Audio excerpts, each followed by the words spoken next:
5 August Bangladesh দ্বিতীয়বারের মতো স্বাধীনতা অর্জন করার পর থেকে একের পর এক ভারতীয় কিছু সামাজিক যোগাযোগ মাধ্যম বাংলাদেশকে নিয়ে বারবারই বিভ্রান্তিমূলক সংবাদ ছড়াচ্ছে পুরো ভারতবর্ষে।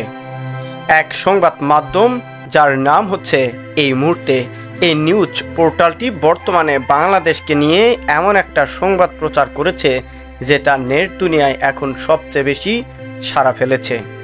ভারতীয় সেনাকে যুদ্ধের জন্য প্রস্তুত থাকার নির্দেশ শুনেই ঠকঠকি কাঁপছে বাংলাদেশ। 5 আগস্টের পর থেকে ভারতীয় সকল নিউজ পোর্টালগুলি একের পর এক বাংলাদেশ বিদ্বেষী সংবাদ প্রচার করে যাচ্ছে লাগাতার। শেখ হাসিনার সরকারের পতনের পরেই বাংলাদেশ জুড়ে ভারত বিরোধিতা তুঙ্গে উঠেছে। বাংলাদেশের জমি ব্যবহার করে সীমান্ত লাগোয়া পশ্চিমবঙ্গ সহ ভারতের উত্তর পূর্ব রাজ্যগুলিতে নতুন করে জঙ্গি স্লিপার সেল খোলার উদ্যোগ নিয়েছে পাকিস্তানের গুপ্তচর সংস্থা আইএসআই। শুধু তাই নয়, আইএসআইয়ের ওই পাকিস্তানের সম্পূর্ণ তথ্য এবার নাকি ফাঁস করতে যাচ্ছে এ সকল নিউজ পোর্টালগুলি। শুধু তাই নয়, আইএসআইয়ের ওই পরিকল্পনায় সম্পূর্ণ সহযোগিতা করেছে মোহাম্মদ ইউনূসের নেতৃত্বে গঠিত রাজাকার বাহিনীর সরকার। জেল থেকে ছাড়া হচ্ছে একের পর এক কুখ্যাত জঙ্গিকে, আর তাতেই ঢাকা ও নয়াদিল্লির মধ্যে রাজনৈতিক সংঘাত নাকি শুরু হয়ে যাচ্ছে। এমন পরিস্থিতিতে ভারতীয় সেনাকে যুদ্ধের জন্য প্রস্তুত থাকার নির্দেশ দিয়েছেন সেদেশের প্রতিরক্ষা মন্ত্রী রাজনাথ সিং, আর তাতেই রাতের ঘুম যেন হারাম হয়ে গেছে বাংলাদেশ সেনার শীর্ষ অধিনায়কদের।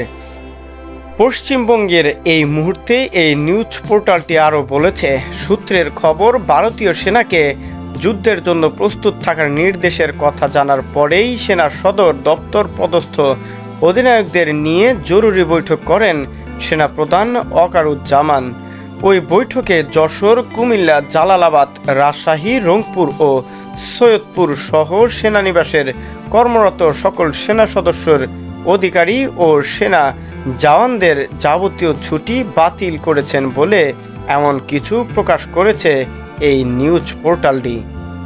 সতর্কমূলক অবস্থায় থাকার নির্দেশ দেওয়া হয়েছে, ঠিক কতটুকু সত্য সেটা এখন পর্যন্ত আমি বাংলাদেশের কোনো জাতীয় টেলিভিশন বা জাতীয় নিউজ পোর্টালে দেখতে পাইনি।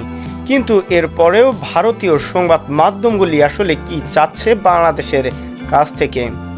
একের পর এক বাংলাদেশকে নিয়ে মিথ্যা বানোয়াট খবর প্রচার করে যাচ্ছে পশ্চিমবঙ্গের নিউজ পোর্টালগুলি।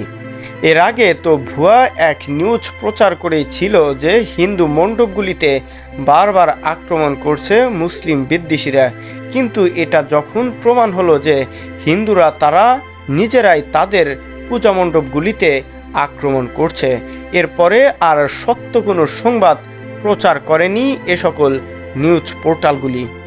আসলে ভারত আমাদের কখনোই ভালো চায়নি এবং কখনোই আমাদের ভালো থাকতে দেয়নি। এই মুহূর্তে আসলে যেটা হচ্ছে, এক প্রকার ইসলামে যেটা রয়েছে যে গজওয়াতুল হিন্দ, সেটার পর্যায়ে যেন চলে যাচ্ছে। এক প্রকার সেটাই কল্পনা করা যায় এ সকল মিথ্যা সংবাদ, বানোয়াট সংবাদ প্রচার করার পরে।